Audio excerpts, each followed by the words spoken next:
Williamsburg. This is not the King Arms Tavern, just it's the Raleigh Tavern. We're here late in the evening. We just arrived in Williamsburg, an hour and a half, a couple hours ago. Just got out of here and getting familiar. There's nobody here. It's wonderful. Nothing's open, but we're out here just getting our bearings this evening, and we're going to come back in the busy, bustly time tomorrow. And this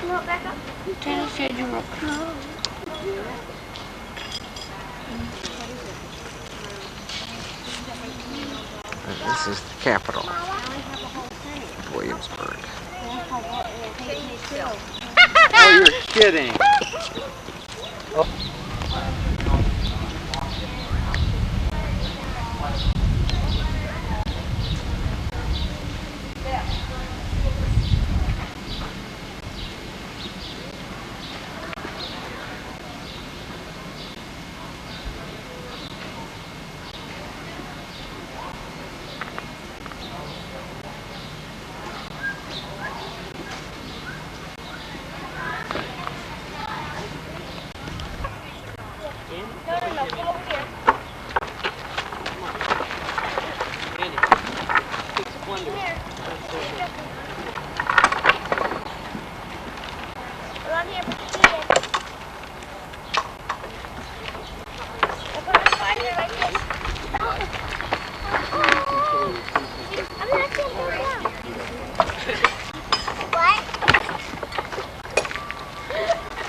Yeah, it does. I'll lock you guys up.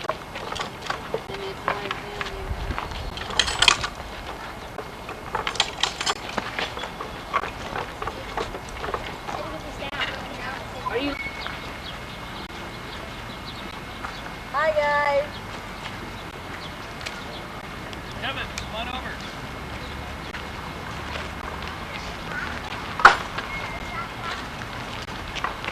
You young lads have it all now?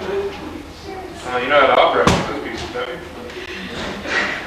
Well, without they'll protect the plantation or whatever it might be that. Are you from these parts or not? Florida. Oh, Florida, east or west, man? Yeah. West. Oh, indeed. I'm only familiar with Pensacola and St. Augustine down that way.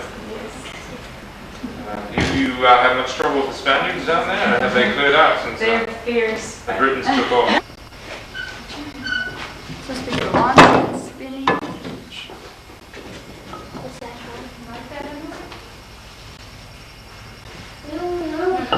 Must have had to get soap very fine with the lawn.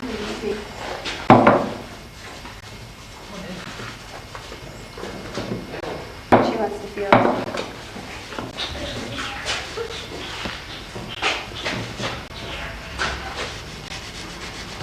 No, man, I imagine that's cold in there. When they run through the sieve to get very fine. Oh.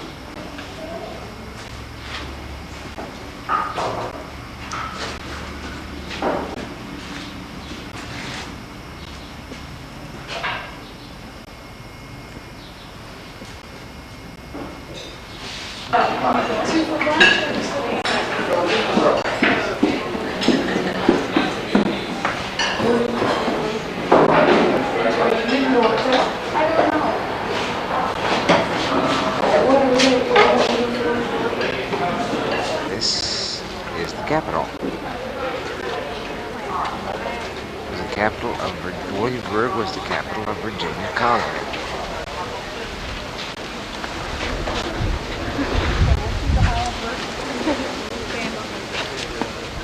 Honey, you dropped some money there, right there. Places at first because they had so many fires in Jamestown which destroyed building after building, they decided they would make this one as fireproof as possible.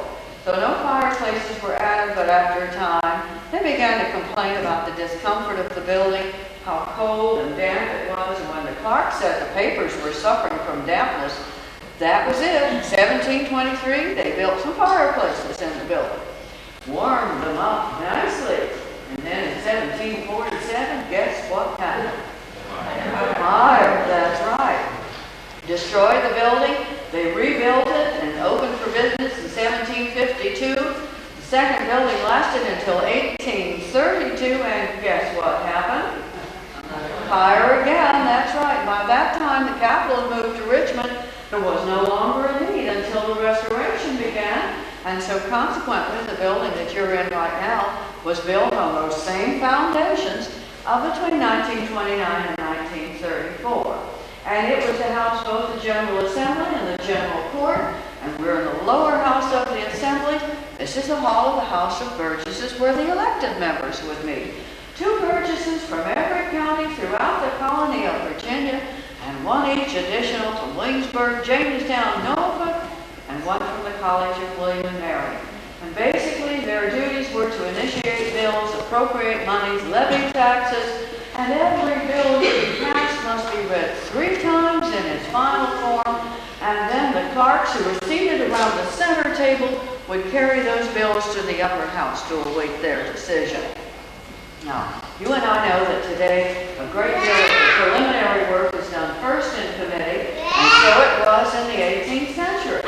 There were a number of temporary committees and 6 permanent standing committees, the chairman of each appointed by the Speaker of the House, and when the committee of a whole was in session, committee chairmen are seated right up there where you are. Did you all know that you had just become committee chairman and you thought you were on vacation? We'll have to find something for you to do before long. Now, the Speaker of the House was elected by the members of the House of Burgesses, and he would occupy that chair, which is the original chair, made right here in Williamsburg in the early years of the 18th century, rescued at the time of the first fire, took it to Richmond when the capital moved.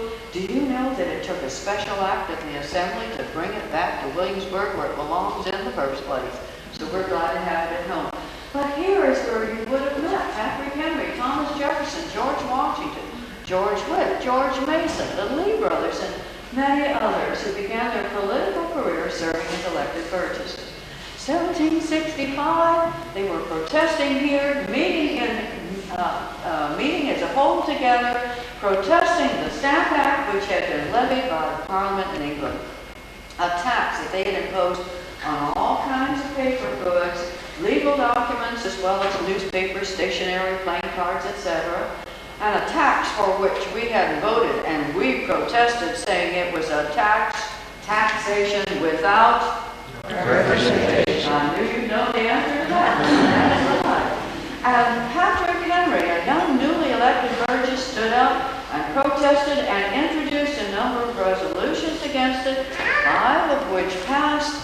But word of all the resolutions he introduced found their way to all the other colonies and had such an impact the following year, the Stamp Act was repealed. And in the years that followed, they realized that in spite of the fact that the Charter of 1606 had guaranteed the same privileges and freedoms as if they were still at home in England, it was not to be. By 1775, the last royal governor, Lord Dunmore, felt so insecure and threatened, he left us in the middle of the night of June the 8th, 1775. And the following year, the action began. Now, picture this room absolutely filled to capacity on the 15th of May of 1776. Edmund Pendleton rises to introduce Virginia's resolution for independence. Passed without a dissenting vote, they sent information to Philadelphia, where Richard Henry Lee was attending the Continental Congress, and instructions for him to invite the other colonies to join us in that move. In the meantime, back here in Virginia on the 12th of June, George Mason introduced his Bill of Rights for the colony on the Commonwealth of Virginia. And on the 29th of June, a written constitution was introduced, served as one of the models for our present-day federal constitution. And on the 6th of July, Patrick Henry became the first elected governor of the Commonwealth of Virginia.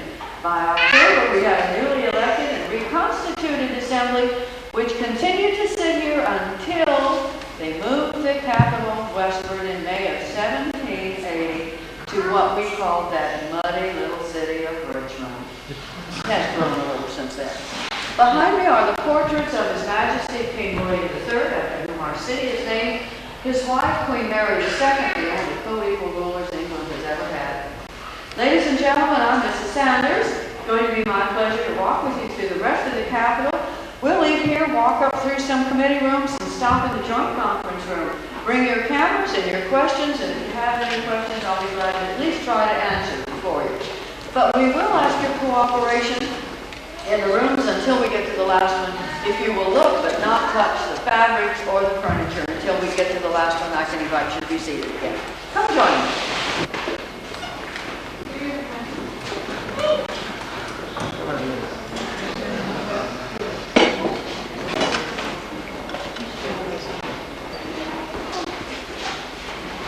Jefferson. And come all the way in.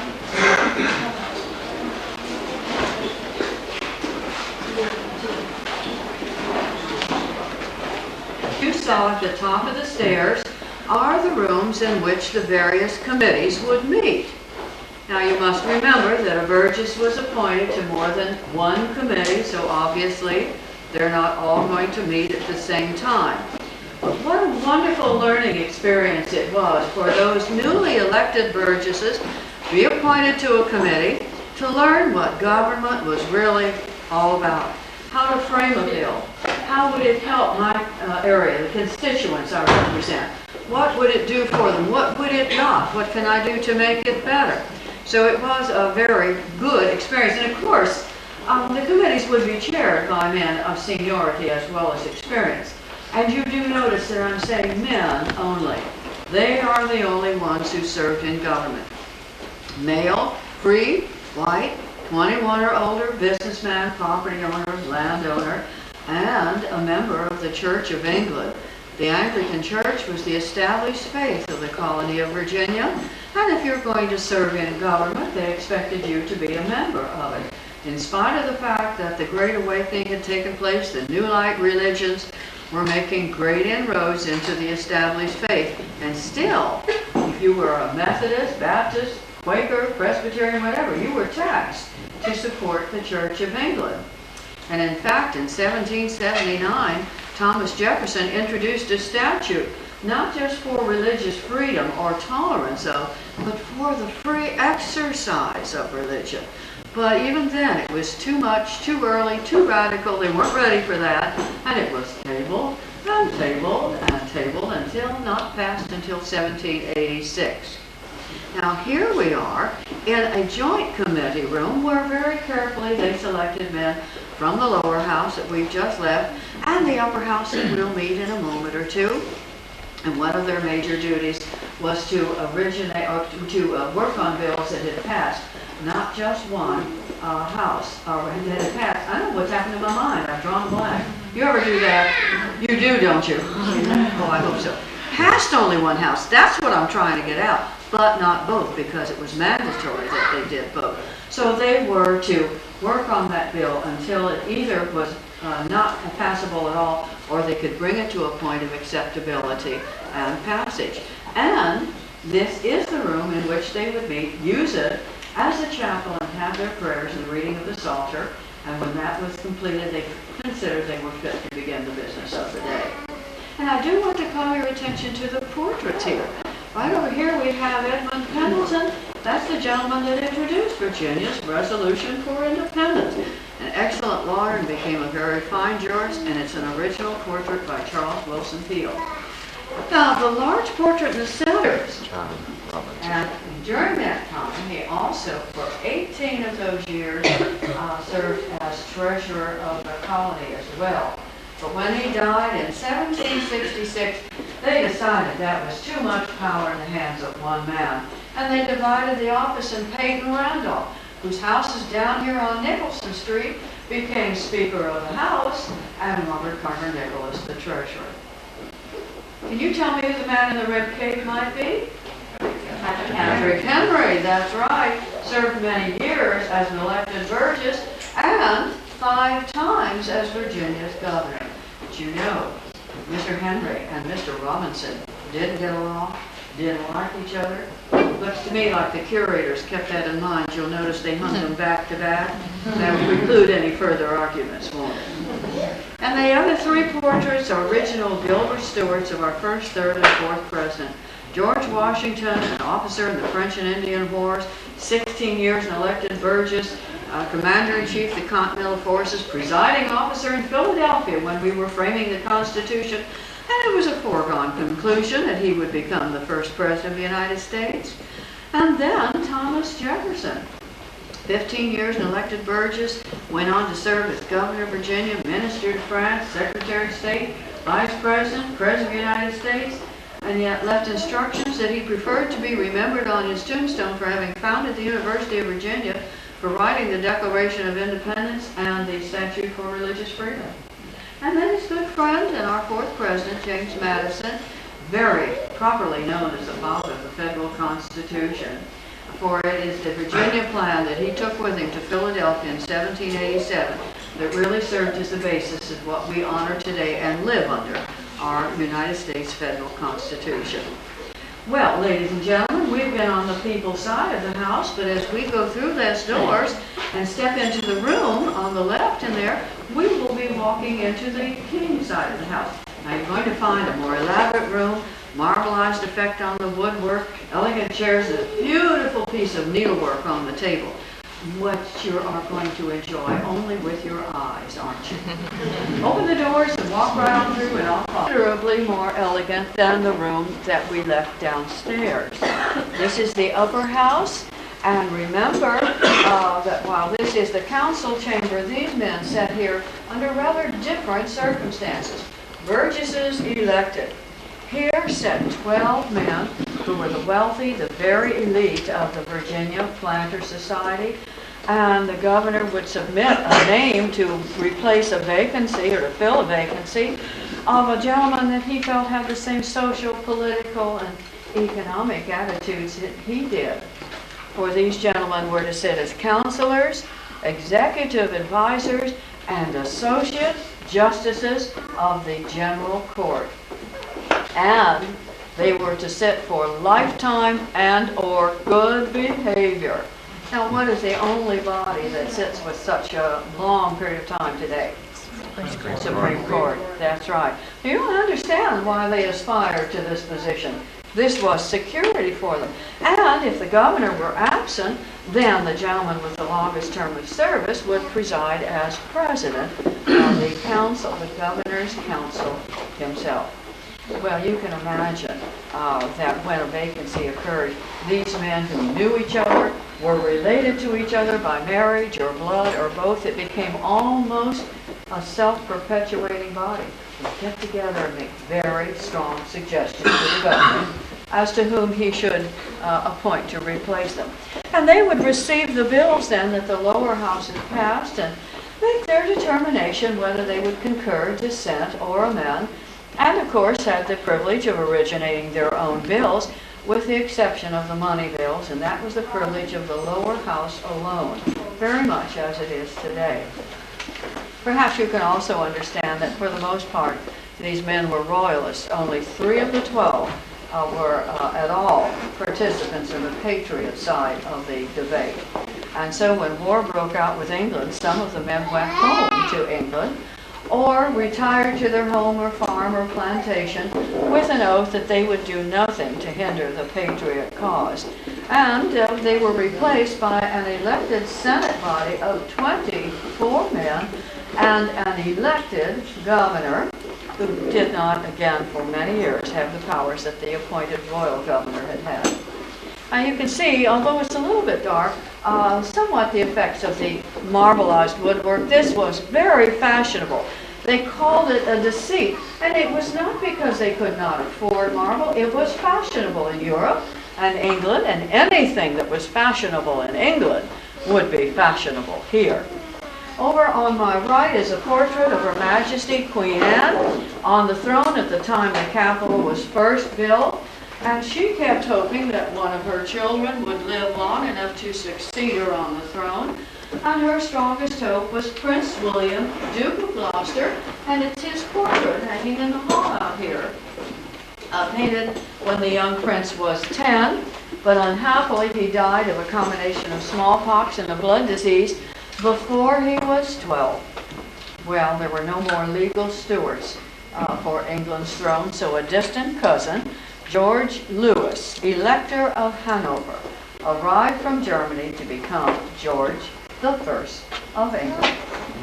As we leave here, you will precede me down the stairs, and we will conclude in the last and very important general court.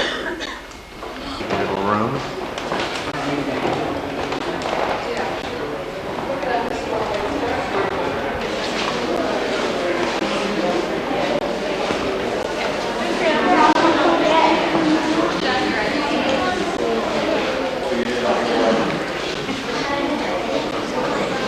Colony of Virginia.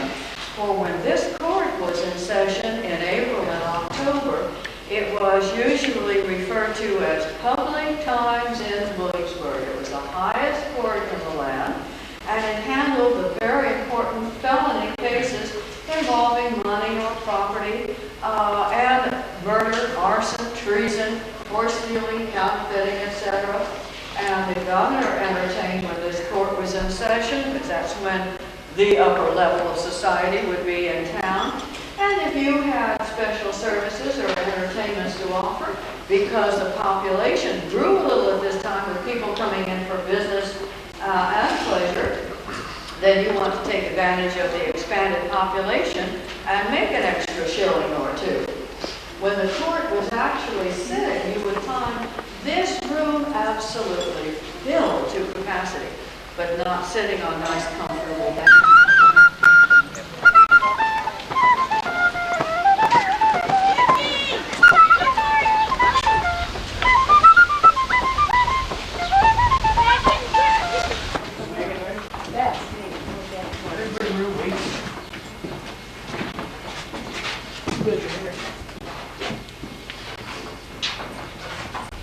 Much more expensive than the rest.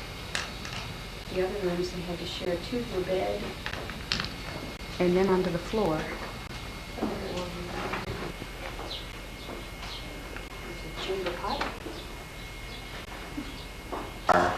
In the Raleigh Tavern.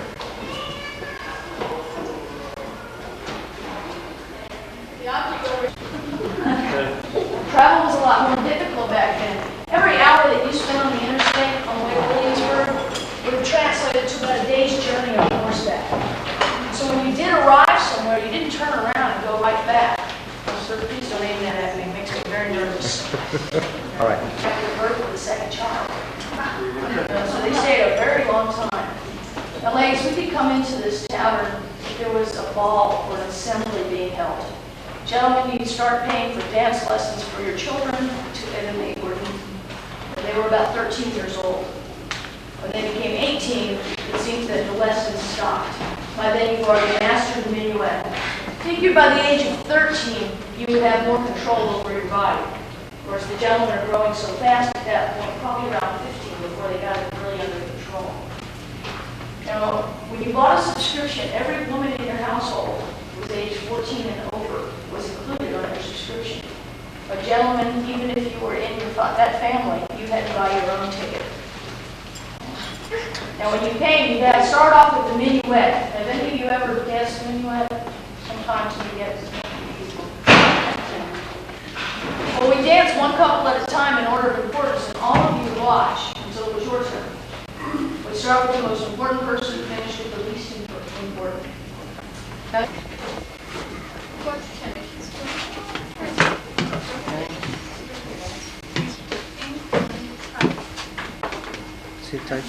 Someone tell me why we would want a print shop here in Williamsburg. It's not a very large town, but what was here in the 18th century? The capital was here. So this is a place the printer would want to be. When the capital moved in 1780, the printers would follow the capital to Richmond. To get the fibers to interlock. That's why I'm not holding it perfectly still. If the fibers just, drained out or strained out, they would, lay on top of each other, and it does not form a very strong sheet of paper. Hi, Mom.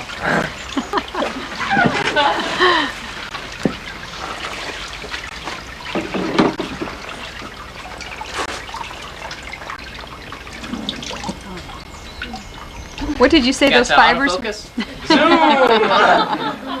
What did you say those fibers were? Flax. Okay. You can use cotton too. It's just that they didn't have much cotton in the 18th century because too expensive. Yeah. And you all know who invented the cotton gin. Yeah, you went to school same time I did. That's really we got lied to. Yeah. Cotton gins were for sale in Surrey County in 1740, 3 years before Whitney was born. Apparently, it just didn't work. They kind of perfected it, kind of like printing. It was a very advent of printing, invented. So same kind of thing. It's just that because cotton's so expensive, very few people are buying it. You got to pick up the seeds out of it. So you get mostly flax. Yeah. Once that's done, then what you do is you take the end piece of felt, which they made out of wool, and the wool is kind of brushed. Anybody have a wool sweater? Isn't it fun to wear your wool sweater? Little threads, yeah, well, they have clothes up too. That's what they're talking. But you have a nap, and the nap kind of works like like Velcro, because then you can remove the nice Wyoming-shaped piece of paper mill right now. By the way, inside, underground, upstairs there'd be a bathroom and a drawing room. How many pieces of paper would you make for an average day? Well, there's no such thing as an average day. Yeah, because all days are different lengths. Like today's going to be 13 hours and 38 minutes long. Tomorrow will be 13 hours and 35 minutes. So, big kind of point of discussion here. The guy who I work with who's done it 2 years longer than I have. Fail.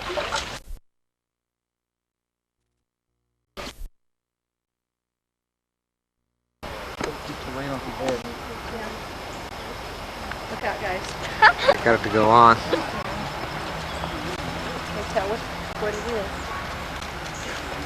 This is a military encampment, a training spot. You see baskets that were made down at the end there by the flag that were filled with dirt that they would stand behind to shoot from, kind of fortifications. 2, 3. We'll try to again on 3. 1.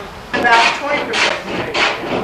And if you have antiques, one of the best things you can try to do is keep a humidifier or a dehumidifier. Trent's running some kind of a... The windmill, or grist mill. You turn that wheel, raise the steps, and you can turn the entire building into the wind.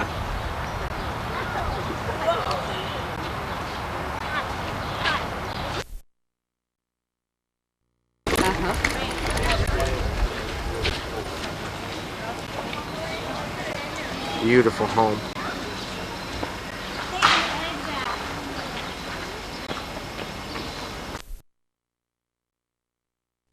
Sentries to return to camp and for company cooks to begin breakfast. The market square was an important site for military activities during the American Revolutionary War period. It served as a camp, a training...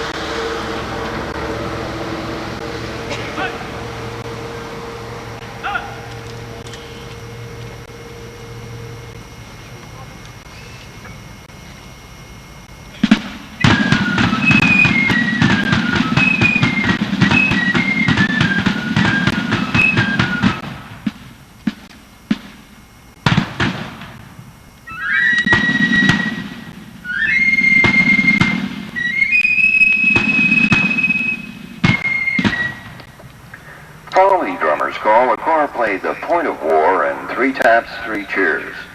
These short ceremonial pieces of music mark the beginning of the ceremony.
At the 2nd Corps Regimental Camp, this concept of defining the regiment's area of responsibility is derived from the medieval ecclesiastical custom of beating the bounds of the parish.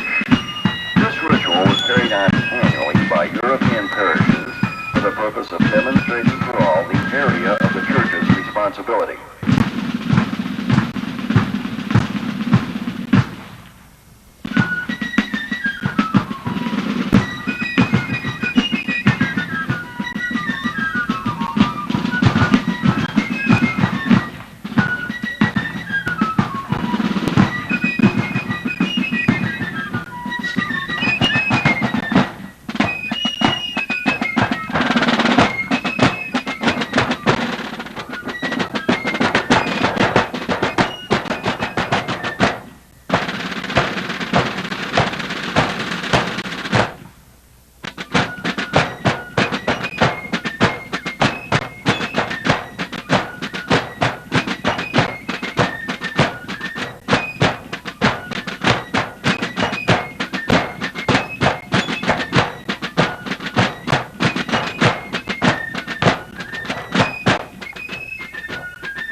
making tens of pounds over. And so you know the burden is good enough. And the only reason you couldn't have that is this research is going through a lot of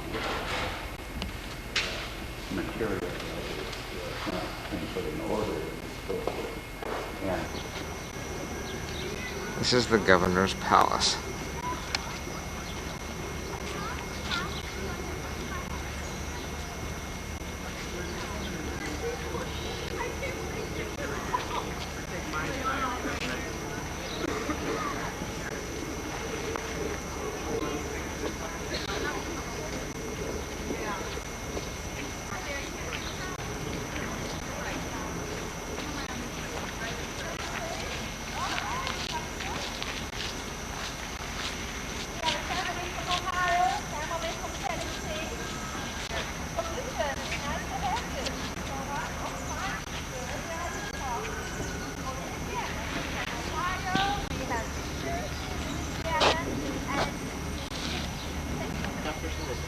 And we'll get further down the street, because you're not going to be able to get that in there.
Itself with its peculiar belly shape is stronger and more maneuverable than any object that's ever been made by man.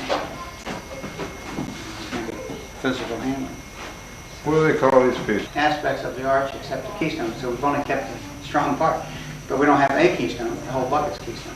And so when you stack these keystones together to form a circle, you're now having, well, it's typical of a circular shape.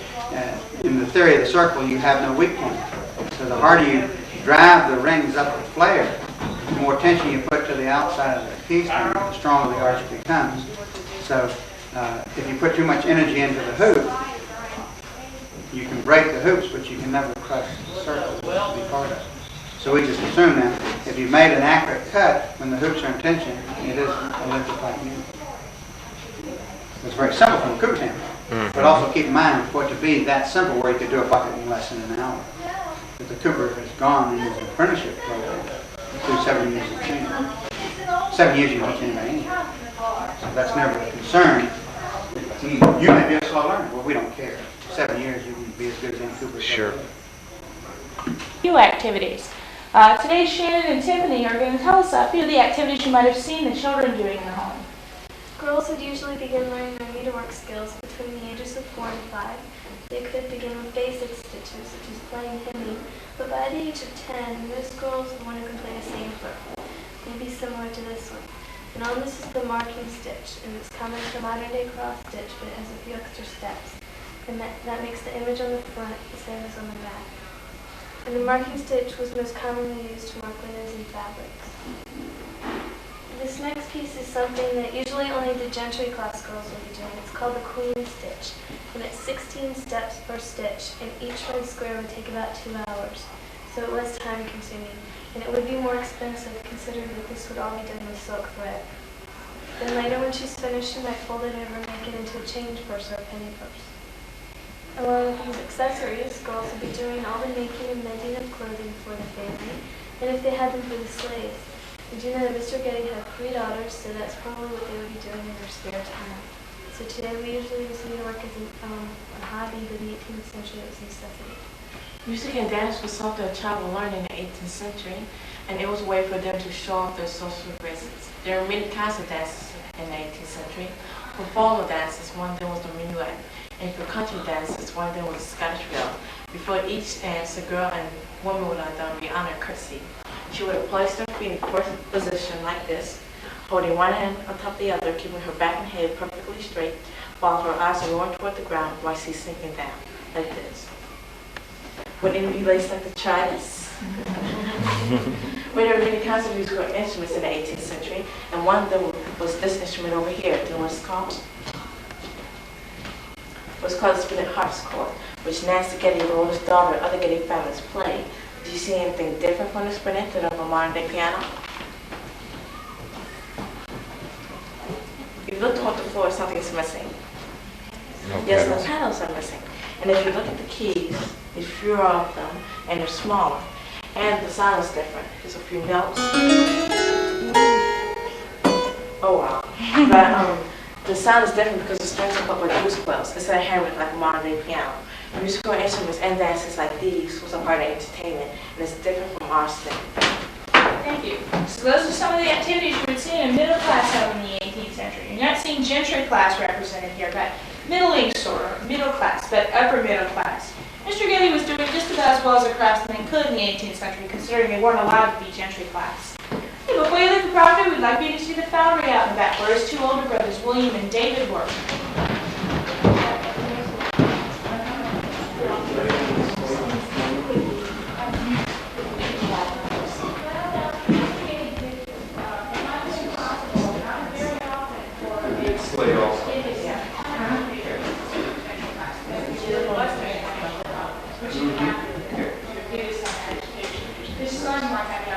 Nine pins. You have two chances to knock down all the pins. Okay. In that game, it should be stick. You have to get the hoop balanced, then you run behind it and hit it with the stick. You got one. See. Your head full, Okay. Apparently, that little girl's gonna blow a wax. Whoa! Oh, look at the bag, like you said. Oh. It turns around.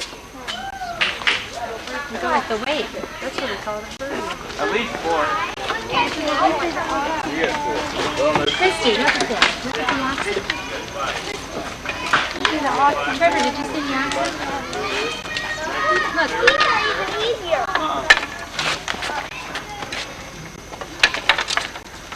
Are the smaller ones easier? Not really. We just have them for younger kids. Oh, so they're not too tall. One of mine got a small one first. They were too long.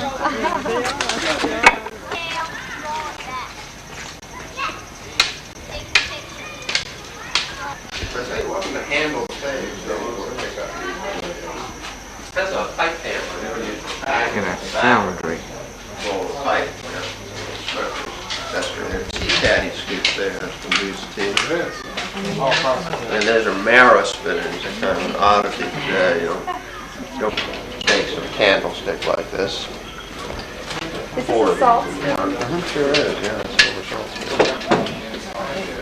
Everything's cast. All This is campus of William and Mary, second oldest excuse me, second oldest university in the United States, only after Harvard. Directly in front of us is the Wren building.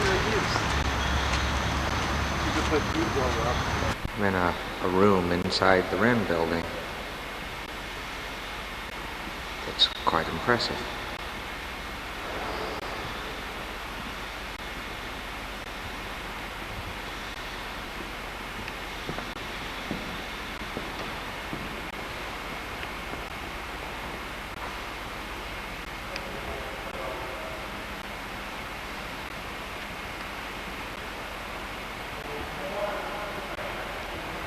This room, I'm sure it's not in use today, just for decoration.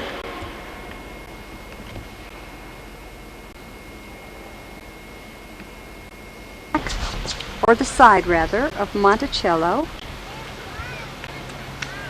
Quite a clever person he was. And with all the additions and changes and designs he had, it took 40 years to build. It's a pipe to catch runoff water into the cistern. And we see a picture from the house from the back. Fog and drizzle doesn't do the house justice, but at least you get the idea of what it looks like. Quite an inventive, interesting man I got 3 each one. was Thomas Jefferson.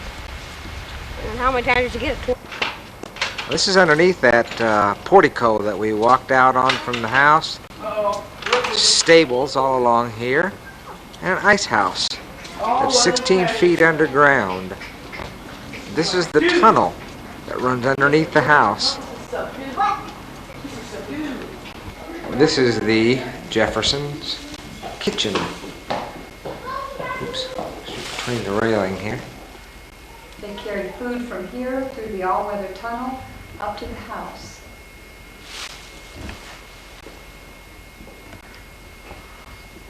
I'll show you where the tunnel is. There. Built into the hillside. It was Mr. Jefferson's idea and very unique to American architecture. The far end there is where the kitchen is located, along, and then the cook's quarters, the smokehouse is along here.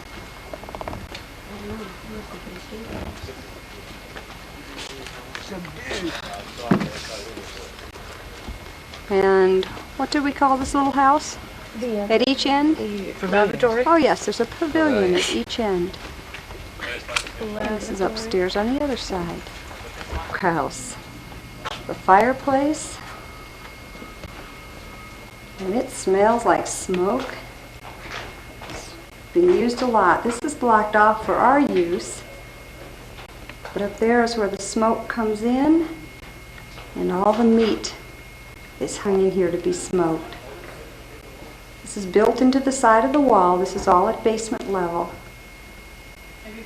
Right next to the kitchen area. Oh, neat. Fish were caught in a neighboring stream and kept in this little pond until needed for table use. From the north passageway, portico, whatever, gardens are evident.